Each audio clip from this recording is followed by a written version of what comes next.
Oh, hello again everyone, welcome back, thanks for visiting once again, and back we are to the desk for a kit review today. So this has a little bit of, or short history.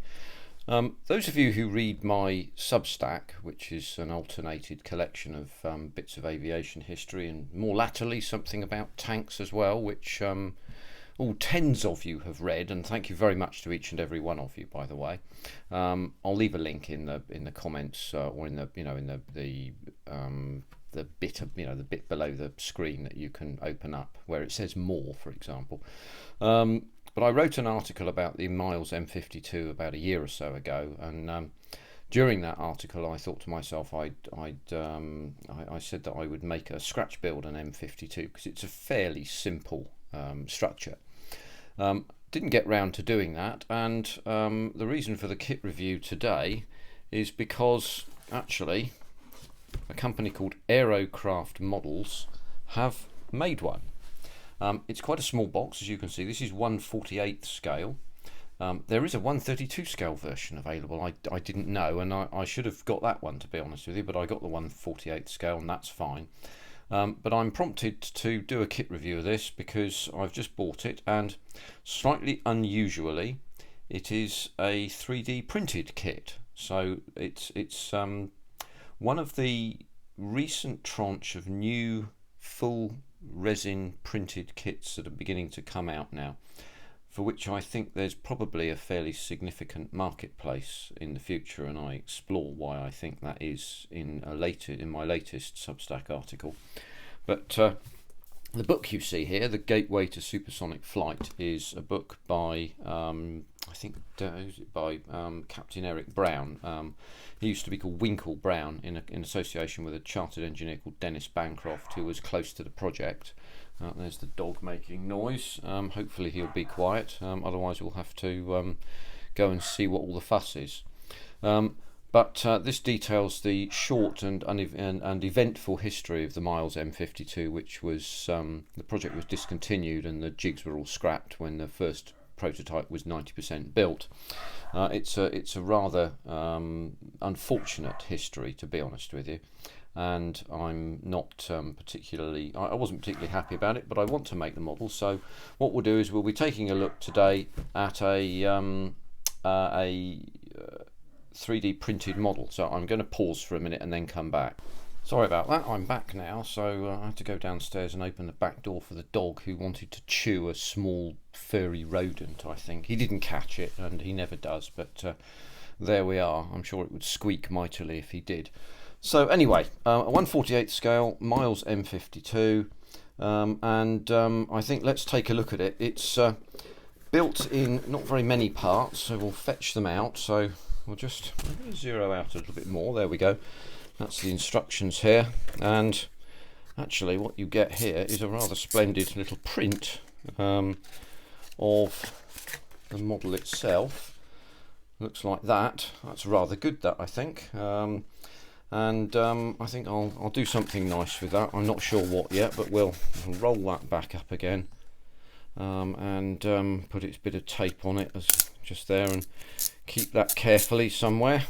It's rather like the first Qatari kit, the 1/32 scale Mark 1A mid, that if you ordered within the first, I think, 500 or so, you got a free print of the picture on the front of their box. But anyway, here we are. So just take the box away, and then we can start to look at the kit itself. I won't go through the instructions. Well, I will go through them, but it won't take very long, as you will probably see in a minute. And a review like this isn't going to take particularly long on account of there aren't very many parts. I think there are 28 parts. So what we'll do is we'll fetch them all out. I'll just tilt this down a little bit so that you can see that okay, and then we can take a look, and I can go through some of the things that I think are interesting about this, and we might make reference to our book as well, because there are other things that I think again also may be interesting. So here we go.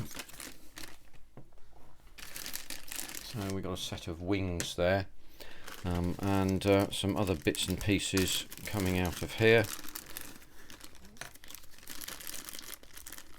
And some of these parts it's quite hard to see what they are. Some are much easier to see, it will become apparent why that is the case in a second. And that's, I think, a vertical tail fin there. That's something. I don't know what that is, but we'll soon find out.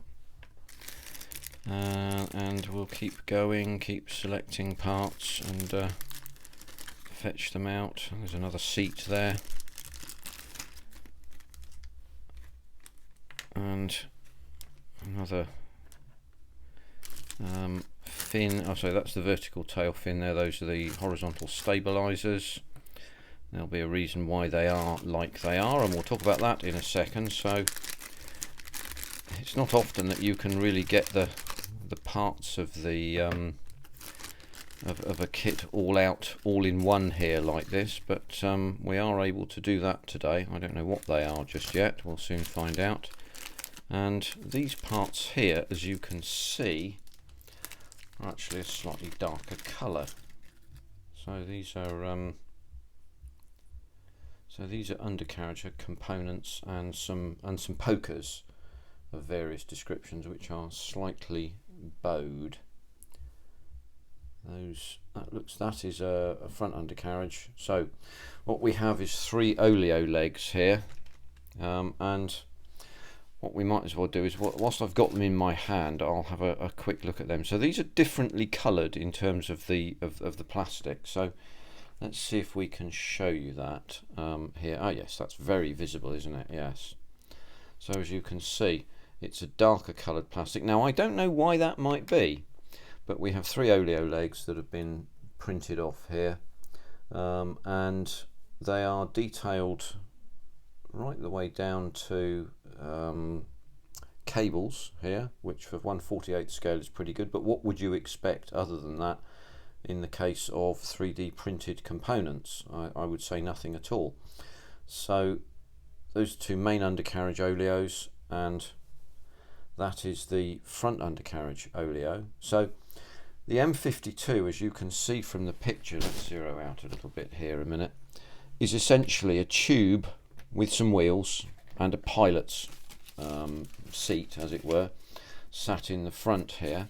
Now I now have to be careful with this book because it's quite weighty, and we'll just, we've got out as far as we can.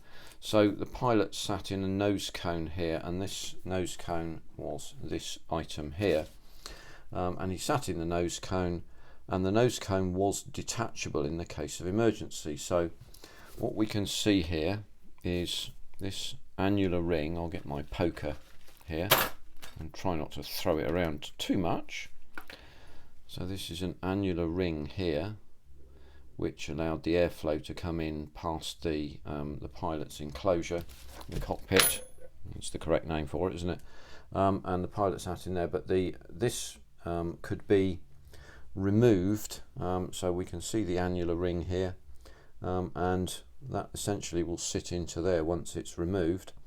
And in the case of a catastrophic failure of the aircraft, then this would fall away and this would then go wherever it needed to go, but this would parachute down, so it would keep the pilot safe. It was a huge departure from the shall we say exit systems of the day, in the sense that you were expected, when your airplane was travelling at 400 miles an hour, to essentially open up the cockpit canopy, slide it back and leap out, throw yourself out basically. Excuse me. With an aircraft travelling at, as it was at with the augmenter, which is a type of reheat, with the augmenter running an aircraft that was probably travelling at 700 miles an hour or so over Mach 1, that was going to be very difficult. It was extremely difficult to get out of an aircraft if it was travelling in excess of 400 miles an hour, because the airflow would effectively prevent you from doing so. Indeed, if we think about an aircraft that travels as slowly as a chipmunk, you'll know what that is if you make airfix models. If you're mowing along at 180 miles an hour in a chipmunk, you will not be able to slide the canopy open. So there is a special ball arrangement which you can pull from inside the canopy, from the top of the canopy, which then allows a flap to sit up like this. And then once that does, that interrupts the airflow above the canopy and allows the canopy to be opened, and without that flap opening up, you simply can't get out. So the escape capsule type of arrangement was quite innovative for the day and quite far-sighted, I think. Jet engines of the day were pretty unreliable. It was new technology, not a lot was known about it. The components that were used were not as strong then as they are now. And since the Whittle W2/700 engine with a number 4 augmenter on the end of it was going to be probably one of the most powerful jet engines, if not the most powerful jet engine produced in the world to that time, you were really at the flaming edge of technology. The top speed at 35,000 feet was designed to be 1,000 miles an hour. This is an aircraft that was designed in effectively 1943 or so, and would probably have flown in around early mid to 1947, something along that line, I would have said. So anyway, that's enough of the history lesson. So what we have here is some bits and pieces. I think this is a jig from what I can understand, but we'll take a quick look at the instructions, and as you can see, there's not an awful lot to it. We can look here at the let's get that right, the design diagram, and what you can see here is the components for the W2/700 engine here. So those are the flame carriers here, these arrangements, and that's the central nacelle there, and they all fit together. So it's relatively detailed inside, to be honest with you, and that will slot into the rear of this here, as you can see, and the whole of that goes slots onto the central large component here, which is the fuselage, and once again, as you will see across this whole 3D print, what you can see is these lines here, and you'll probably see some inside as well, which allow the 3D model to be printed correctly. We're going to have to take some really serious care of taking these components off, because this stuff's quite brittle and it will break quite easily. So I comment about this in my Substack article, and we will need to weight this as well, because as you can see, it's a tricycle undercarriage. Maybe we can show you a diagram of it here. I'm not breaching copyright or anything. It would be irksome to do that, but I suspect fair use applies. So as you can see, when we look at this diagram here, and this is the geometry diagram, you can see the undercarriage here is very far forward, so we are going to have to weight this quite significantly, and that's really quite important there. So there we go with that. As far as I can tell, I'm going to circle back to this because I think that's quite important.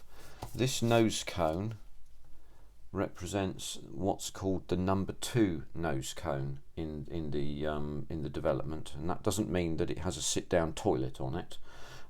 What it does mean is, as we can see here, and we'll just zero back out again a little bit, it was the shorter nose cone. Now that short nose cone was designed for above the speed of sound travel. The early nose cone was the number 1 nose cone was for the initial flight trials. So from that perspective, this is quite well thought through in terms of the design. I think it should be quite good, and there is some detail, by the way, in the cockpit here. We'll find some other cockpit components here if we can. Yes, so there is one here, and we'll just zero in, and we'll see. As we can see here, there are some instruments. There are limited instruments. It's not really probably well known what instruments were actually there, but we've got some componentry around the pilot seat here. This would probably be the throttle here. I think there'll be a flying controls somewhere, But there's a degree of author's license being used here, but as you can see there is some detail, and it is possible to see that some of the instrument detail has been 3D printed in there. Now if you've got some spare decals poking about, you could probably drop them in there. That wouldn't be a bad idea, I wouldn't have thought. So those of you who do quite a lot of this kind of thing probably going to find themselves some 3D components quite happily. Looking at this, that is one of the seats there, 3D printed, and that's the one with the belts on. There is another one without the belts. Now that's a nice little touch, I like that. So if you have a suitable likeness of Eric Brown in his flying regalia, then you can plonk him in there as well, which is quite nice. So here we have, this is the rear cone, the tail cone. That would fit together there in that way. That would fit onto the front of that. So you can see approximately the size of the of the whole aircraft. It's going to be a little bit shorter than the collective bits and pieces of this, but it's quite large. It's quite large enough actually. The rest of these components, there's another one of these. Would you believe? I don't know why that is. So I've just found a second instrument panel, and that's slightly more detailed, as you can see in there. This is a surprise to me as well as I suspect to you, and so we'll put those over there and continue our exploration. This, I suspect, I don't know for certain, it looks, the first thing I would say is it's a shock cone that would go onto the front of a nose cone, a bit like a lightning shock cone, but it doesn't. It's actually not that. I've just seen where this goes, and we can point that out that it goes in there. That's where the cone goes. So the cone sits in there like that inside the engine. So this engine is actually quite detailed. It really is quite detailed, and it looks like it would be, pretty impressive actually. We're going to have to take some care when painting the inside of this, I would say, yes, that looks rather good. So the instructions themselves, there are some notes to take care of. It says the kit comprises 28 3D printed resin parts and one clear cast resin canopy. We'll just have a quick look at that whilst we're here, because otherwise you know what will happen is stupid zinners will forget it. And actually interesting, there's also a canopy mask as well, so that's a nice little touch. That is, yeah, that looks fine. It's cast. It's not really too easy to see through, but I don't think that's really going to matter too much, to be perfectly truthful with you. But the challenge, I suspect, is going to be removing this from its moulding retort, as it were. We shall see. We shall see. We'll try hard and see where we go. So note the 3 parts above. It says, hang on a minute, let's say extra parts are supplied for the pitot control column and the aerial stroke pipe on the rear starboard fuselage. Alternative parts are supplied for the seat and instrument panels to allow the modeller to use the supplied decals or add their own. So let's just have a quick look at the supplied decals a minute. Right, I'm not sure whether these prototype symbols would be accurate for a model, because the 1944-1945 symbols used were a yellow P, not a black one, and I have that on good authority. Also, RT134, this number here, seems to have some connection to Miles M52, but doesn't. There's some doubt about this. So there is some author's license being used here.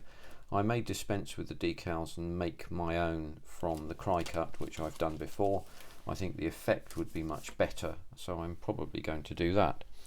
So we'll carry on. Note that the 3 parts above and the nose and main undercarriage struts are printed using a resin that will offer more flex and be less brittle than the rest of the parts. So that is why these oleo legs are a different colour. So that's interesting to know. It may be perhaps at some stage that Aerocraft will produce a brass undercarriage set for these, possibly, I don't know, it does depend. General notes on design says the kit design is based on the drawings done by Barry Highgate, along with further information mainly being found in the Miles Aircraft books authored by Peter Amos. There are various design proposals, and I elected to go for the 37-inch duct option with the additional auxiliary doors just behind the air intake. So these are the auxiliary doors for the ducts. I suspect you can choose to have them open or closed. Additional information and ideas were supplied by Joe Warner Cherry. Lastly, my own interpretations and artistic license was called upon to either make things work for printing, ease of assembly, or just because no definitive answer was available. And that last section I think is particularly important, because with quite a lot of this stuff about the M52, there will be no definitive answer available, because the jigs were destroyed after the project was scrapped, which is an absolute bloody crime if you ask me. Same thing happened with the TSR2, and the people who built the aircraft have shuffled off, I'm afraid, and are in the happy hunting grounds. So it says, it continues, the cone and the tubes shown with the engine area. Note the cone would be more likely to have been longer and been more pointed, and the parts marked tubes show in sketches to be shorter. However, the parts will only be seen as detail looking down the exhaust, so you won't be able to make out the length of it. Essentially, that makes sense. I made these as they are an aid to printing and assembly. Also to note is that the cross brace on the undercarriage should be removed, as this is added to assist in printing and handling of the parts prior to assembly. That's a jolly good idea. When one's assembling this, I would suspect. The main strut on the main undercarriage may need a slight sand to fit snugly into the supporting socket. It goes on, and this I think is particularly important, particularly with relation to resin products. It says, take care in removing all printer supports from the parts. Use a sharp scalpel, fine razor saws and or sprue cutters. Always work from the outer edges first. So these edges here, as you can see, not the inner edges, so outer edges first.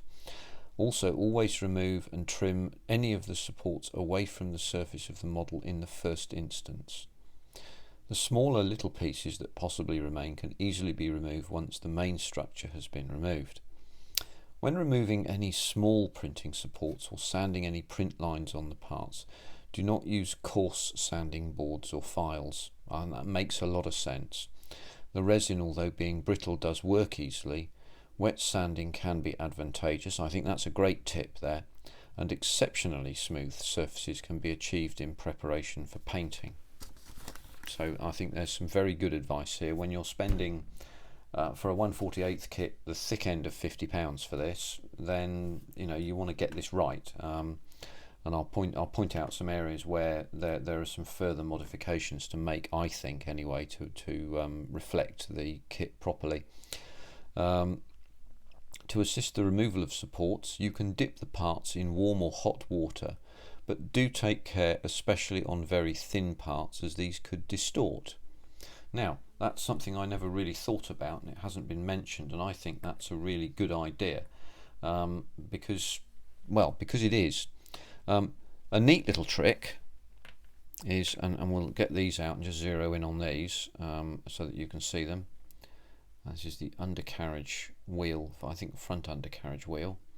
A neat little trick to get the tyres to fit over the hubs even when painted is to heat up the tyre in hot water, and it will expand, and then press fit it over the hub.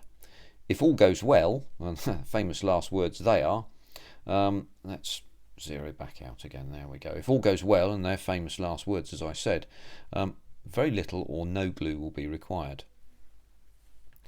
So there are tiny little marks straight ahead of the pivot hole for the tail planes. So these are the tail planes here, and as you can see, there's your pivot hole, your pivot pin there, and there's your pivot hole.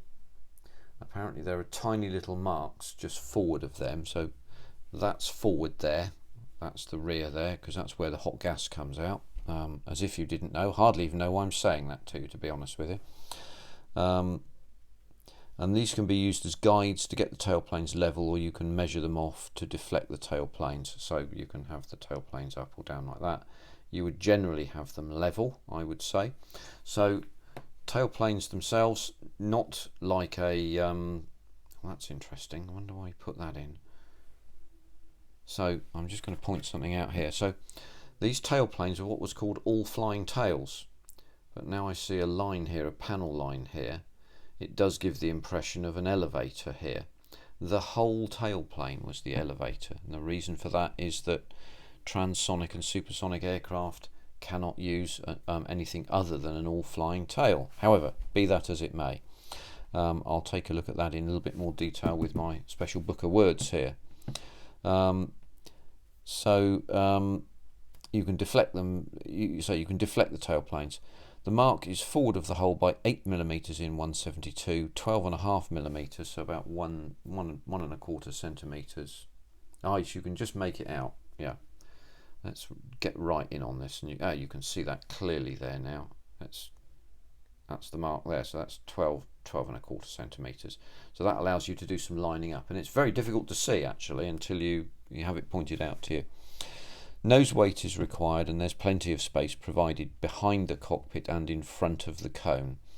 Approximate weights required per scale is 8 grams for 172 scale, 30 grams for 148 scale, and 60 grams for 132 scale. So my lead weights will come in handy there, that I purchased against the need of ever requiring them again. So cone fits in the mid fuselage section from the rear, and there is a ridge for it to stop against. On the fuselage joints, if time and care is taken, the resulting joins should be very close or similar to the other scribed lines. These joins should be represented as scribed lines. That's good advice there, and something I did indeed wonder about. Fitting the wings may require a small amount of material removing from either the trailing edge or the leading edge to fit in the slots in the fuselage. Here's our fuselage here. These are the slots. Now, let's just take these apart. Now I'm going to be very careful with these, because these wings are very thin, and they'll be very thin on the edges, and so they may quite easily crack, and that's not desirable at all. Now these are taped on, or taped together. The tape's not, well, it feels like it's not particularly sticky, but I think it is quite sticky, to be honest with you. Yeah, that's stuck on really well. I'm not happy about that at all. I think that's not a good idea.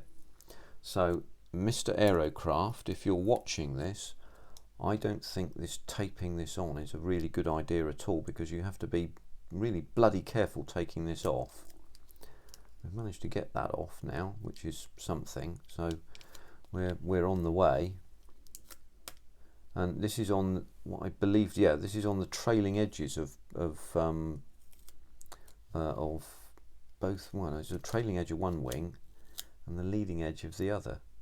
So you're going to have to be really careful with this. Now, I think the method here to remove these is to pull, if you like, at 180 degrees. Rather than pulling at 90 degrees, pull at 180 degrees as near as possible, and make lots of "I don't want to break this" faces, which you can't see me making, but I was. Yeah, that's a bit hairy, that. I don't like that very much. And a bit has come off there. Fortunately, it's a piece of the, let's call it sprue, shall we? Right, so Mr. Aerocraft. This tape is too sticky, and I recommend that you don't do that anymore and find another way to put these tape bits together. And the other thing that's happened here is this is now sticky.